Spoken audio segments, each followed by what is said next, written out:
Baik, selamat pagi. Assalamualaikum warahmatullahi wabarakatuh. Apa kabar Anda pemirsa? Jumpa lagi bersama saya Ivana Indri. Kita di program Obrolan Kita ya. Seperti biasa hari ini, kalau kemarin kita sudah berbincang dengan Ketua Bawaslu terkait dengan bagaimana persiapan menghadapi Pilkada 2024. Hari ini masih bersama Bawaslu Kota Palembang. Sudah hadir ada Bapak Ade Julian Anugrah ya. Hari ini penata kelola pengawas pemilihan Bawaslu Kota Palembang. Tema kita pada hari ini penanganan pelanggaran dan persiapan PHPU atau perselisihan hasil pemilihan itu sendiri. Selamat pagi Pak Ade, apa Selamat kabar? pagi, baik, kabar baik. Sehat Pak ya? Alhamdulillah sehat sesuai body lah. Sudah terlihat nampak fresh ya, sudah kita lewati rangkaian pemilu kemarin, tapi tetap masih ada tugas Bawaslu ya. Betul. Salah satunya adalah persiapan PHPU ini sendiri. Betul. Tapi mungkin sebelum kita bicara lebih lanjut ke sana, sebetulnya seperti apa peran Bawaslu ini menangani pelanggaran atau bentuk-bentuk pelanggaran selama pilkada berlangsung? Jadi kalau peran Bawaslu itu banyak yang bersalah kaprah, dominannya banyak masyarakat yang salah kaprah bahwa Bawaslu itu adalah tempat menuntut apabila salah satu pasangan calon kalah, tempat menuntutnya di Bawaslu. Wah, itu ada beberapa hal salah kaprah terkait itu. Padahal Bawaslu sendiri adalah tempat penegakan demokrasi atau agar tidak terjadi pelanggaran. Bahasa simpelnya adalah kami ini polisinya pemilu gitu loh. Oke, bukan tempat ngadu ya? Bukan. Kami ini bahasanya polisi pemilu. Jadi tugas kami adalah menegakkan keadilan, demokrasi, pemilu yang transparan dan terbuka. Bahasa terkait dengan laporan, Bawaslu itu menerima laporan dari aduan masyarakat. Ada beberapa poin yang bisa kita terima, yang bisa mengadu di Bawaslu, yaitu masyarakat, warga negara Indonesia yang memiliki hak pilih di tempatnya, itu khusus pilkada, Pak. Kedua, pemantau pemilihan. Ketiga, pasangan calon itu bisa melapor ke Bawaslu. Jadi kita bisa menerima laporan Bawaslu terkait laporan dugaan pelanggaran gitu, Mbak. Kalau sejauh ini setelah kita melewati proses tahapan pemilu itu sendiri, bentuk-bentuk pelanggaran atau pengaduan yang didapatkan dari Bawaslu Kota Palembang itu seperti apa?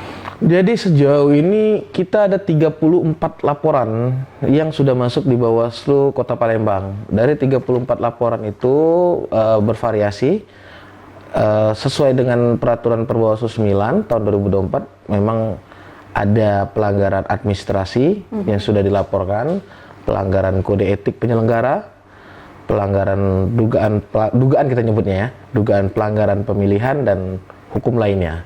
Nah, kalau terkait hukum lainnya itu adalah apabila yang tidak ada diatur dalam undang-undang pemilihan yang mengatur terkait dengan pilkada, maka itu masuknya di hukum lainnya. Contohnya terkait dengan netralitas ASN. Nah, netralitas ASN itu kan nggak diatur secara spesifik. Yang diatur hanya pejabatnya, pejabat ASN. Bagaimana kalau staf ASN yang melakukan pelanggaran, misalnya kayak gitu kan?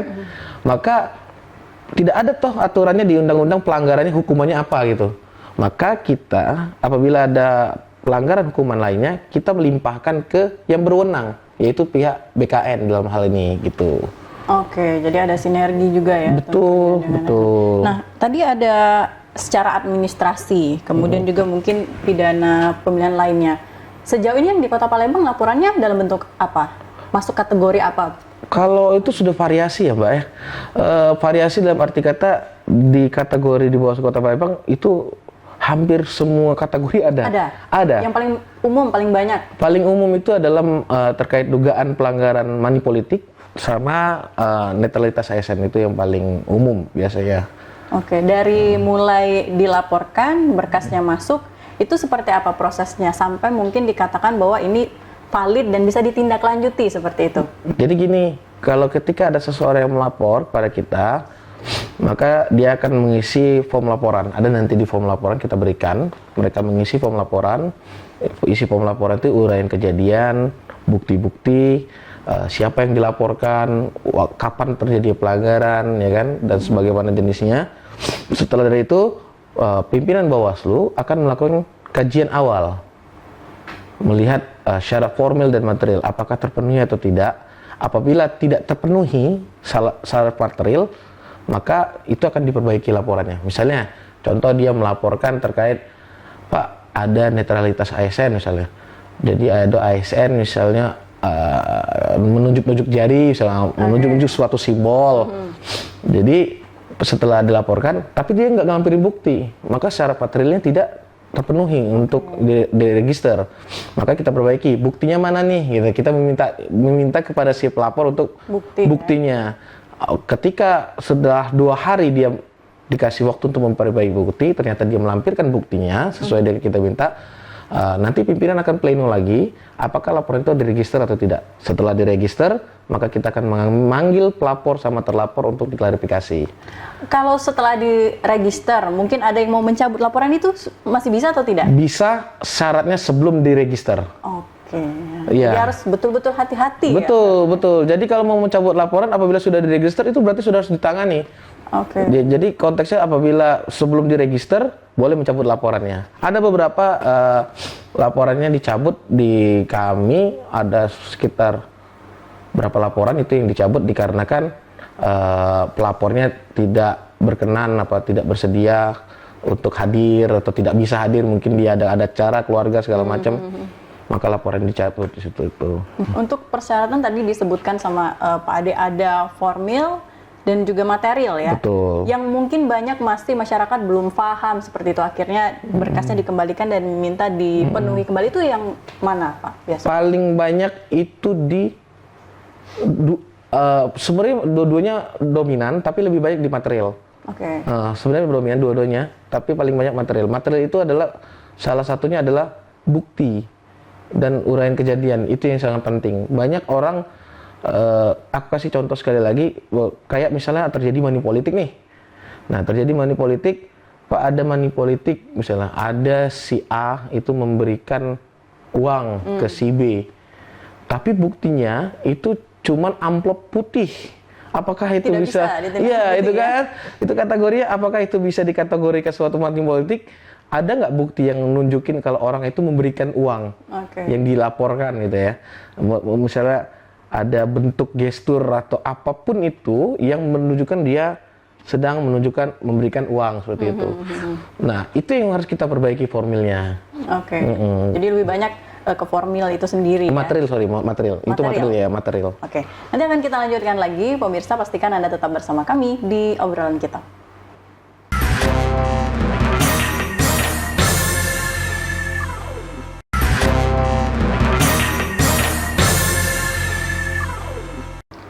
Baik pemirsa, Anda masih di obrolan kita masih bersama Pak Ade ya, mengenai penanganan pelanggaran dan persiapan PHPU. Tadi sudah dijelaskan bentuk-bentuk pelanggaran yang banyak terjadi di Kota Palembang.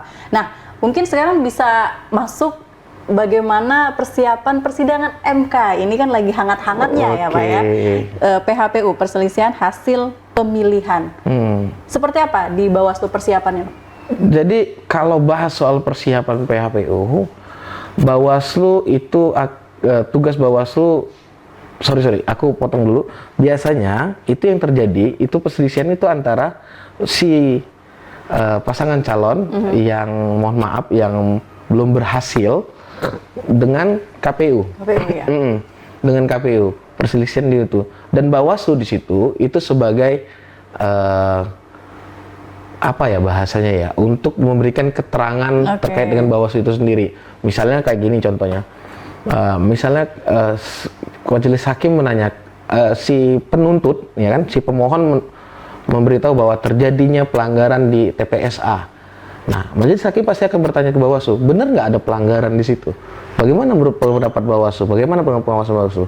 Jadi apa yang kami siapkan adalah semua form A, produk kami, form A di setiap PTPS berikan. Jadi setiap TPS kami siapkan. Berarti kalau totalnya ada 2.672 TPS, berarti kami ada 2.670 form A yang harus kami persiapkan. Karena kita tidak tahu apa tuntutan dari pemohon ya kan, dan apa permintaan dari majelis, apa yang untuk menjelaskan itu. Oke. Kalau sejauh ini sudah ada pembagian mungkin dari komisionernya kah yang nanti akan memberikan keterangan itu dibagi atau seperti apa? Untuk memberikan keterangan, ini kan ranahnya kita di Bawaslu Kota ini ada 5 komisioner dan masing-masing punya divisi ya masing-masing. PHPU itu biasanya di divisi hukum. Hukum itu ditangani oleh Pak Muhammad Asbi.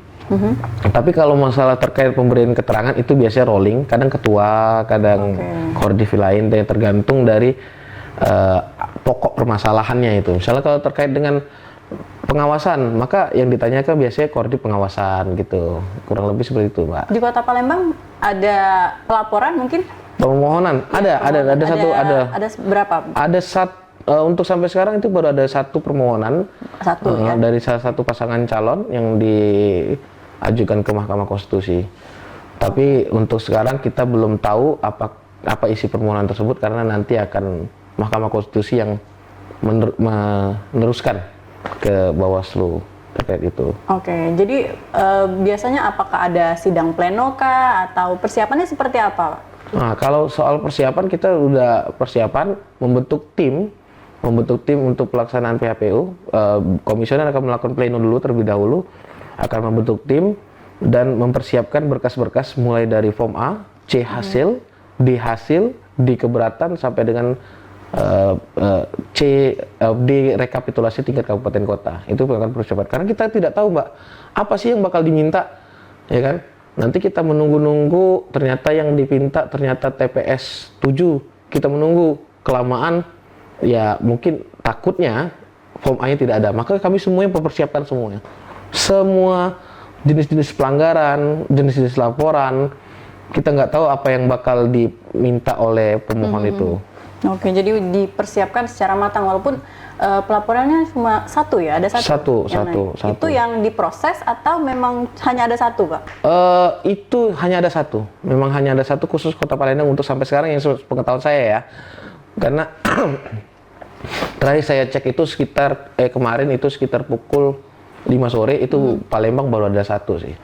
Tapi kalau nggak tahu kalau semalam atau hari ini kita belum tahu. Terakhir kapan bisa melaporkan ke Bawaslu seperti itu?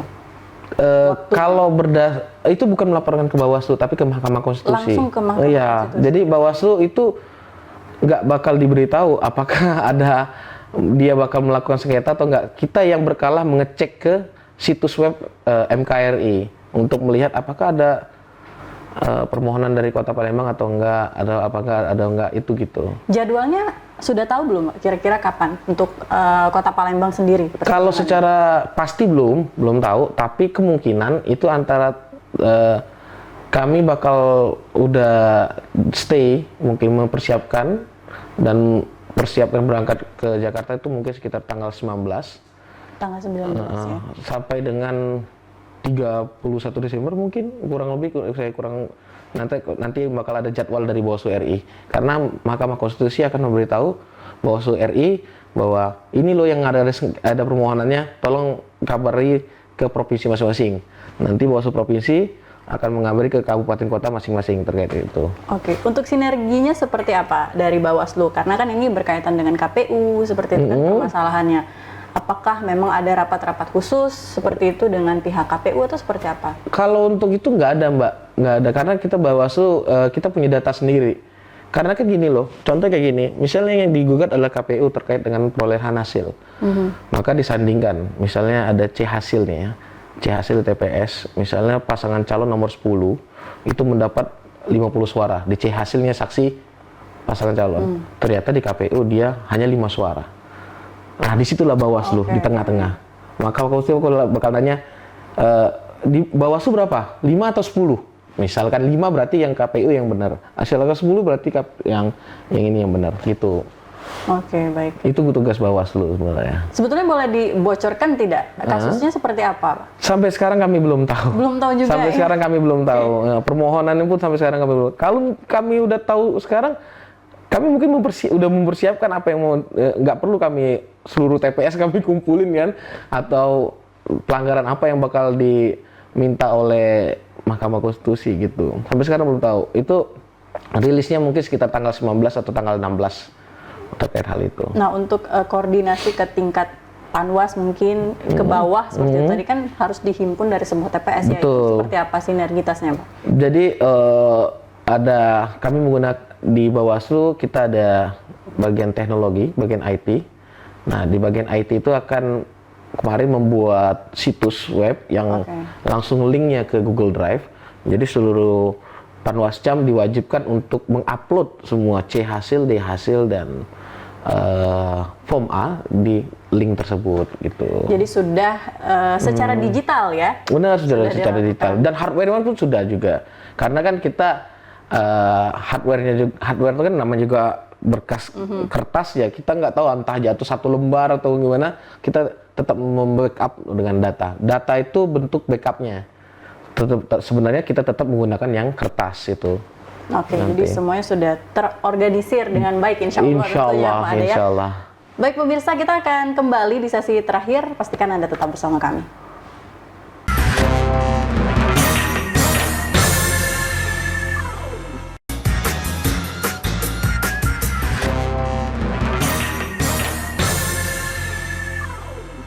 Baik pemirsa, kita ada di sesi terakhir ya, perbincangan bersama Pak Ade dari Bawaslu Kota Palembang. Nah, tadi sudah diceritakan secara gamblang prosesnya, kemudian juga persiapan menghadapi persidangan MK nanti. Ada kendala tidak Pak sebetulnya dalam persiapan menuju persidangan MK ini? Untuk sampai saat ini mungkin kendalanya adalah tentang pengumpulan tadi, berkas-berkas hard copy-nya. Karena berapa banyak itu form C, form D, dan form A itu yang harus kami copy, ya kan? Dan untuk sampai sekarang alhamdulillah itu lancar, walaupun tersendat-sendat tapi semuanya lancar. Dan beberapa seperti kayak laporan dari masyarakat, ada laporan juga dari pasangan calon yang juga sebagai kewajiban kami untuk menangani proses pelanggaran tersebut gitu. Oke. Jadi sudah selain tadi gugatan yang sudah naik ya ke MK, mungkin sedikit diulas kembali Pak, sebetulnya pelanggaran-pelanggaran selama sebelum pilkada, tadi money politik, apalagi selain tidak netralnya PNS seperti itu, seperti apa Pak? Bisa diceritakan, mungkin ada cerita unik di balik itu? Ada beberapa cerita unik. Dari salah satunya adalah, jadi ada mungkin nggak terlalu unik ya, mungkin karena kurang komunikasi antar masyarakat, antar sesama atau gimana. Jadi ada masyarakat yang melaporkan terkait dengan PKD pengawas kelurahan desa yang dianggapnya tidak netral.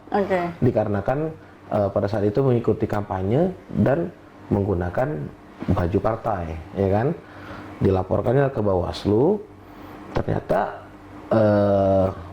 dan dilampirnya dengan surat kelulusan dia menjadi seorang PKD. Ya, kan PKD kan ada batas ada waktunya kan.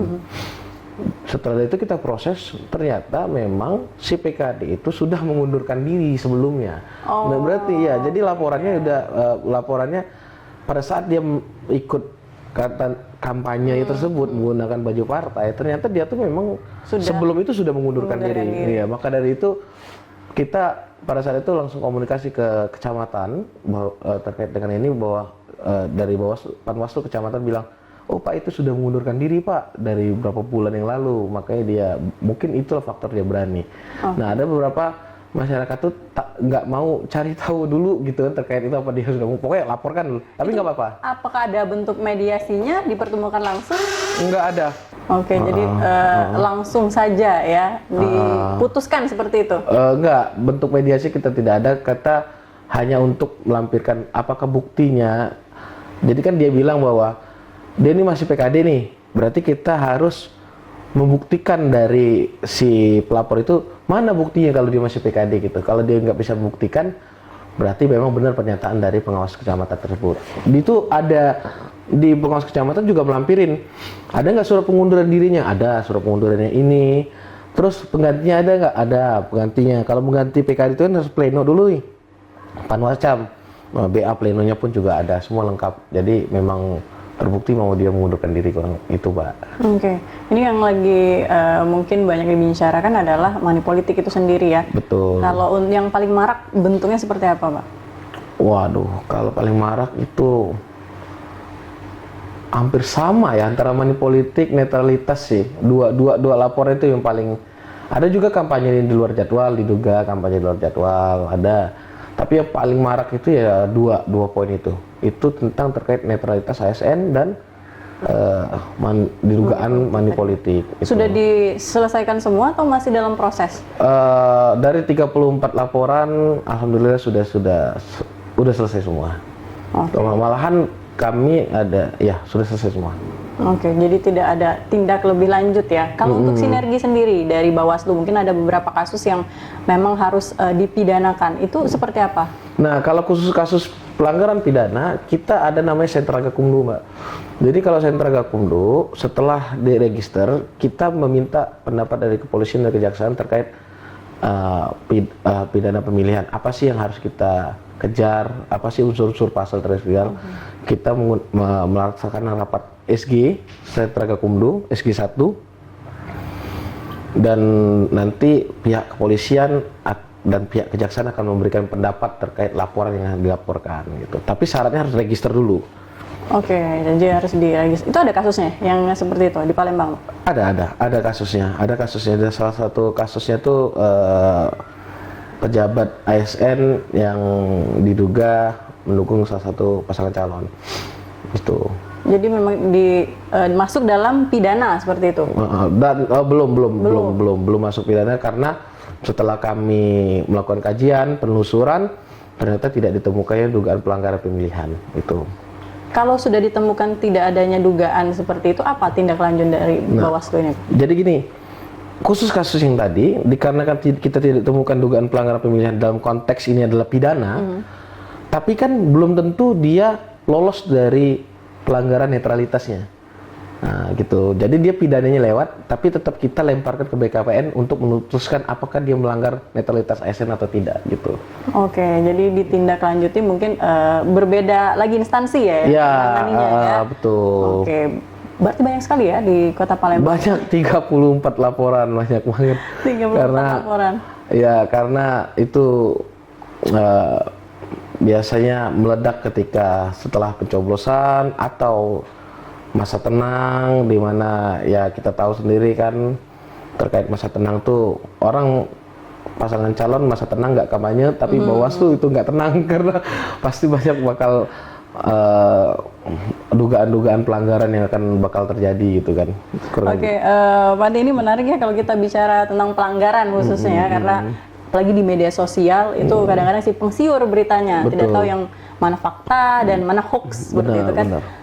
Terakhir ada himbauan mungkin kepada masyarakat atau juga tim dari mulai dari tingkat bawah, Panwas yang berada di tingkat bawah, apa yang ingin disampaikan, Pak? Saya ucapkan terima kasih terlebih dahulu buat panitia pengawas kecamatan di seluruh Kota Palembang, para PKD, dan khususnya adalah BTPS, pengawas TPS yang terjun langsung di setiap TPS. Dikarenakan mereka yang mengawasi secara langsung pada saat tahapan pemilihan. Kalau mungkin Mbak, kalau tidak ada mereka ya juga kita mungkin akan kesulitan dengan SDM yang kita ada ini. Jadi, dan juga buat semuanya jaga kondisivitas, jangan sampai terjadi kericuhan dan keributan. Jangan sampai bahasanya tuh ini, jangan sampai uang yang jadi dewa, kita yang jadi kero. Nah, maksudnya itu. Kurang lebih saya ucapkan terima kasih. Oke, baik pemirsa, terima kasih untuk Anda yang sudah mendengarkan obrolan kita kurang lebih 30 menit. Saya Fana Indri bersama Pak Ade pamit undur diri. Wassalamualaikum warahmatullahi wabarakatuh. Waalaikumsalam warahmatullahi wabarakatuh.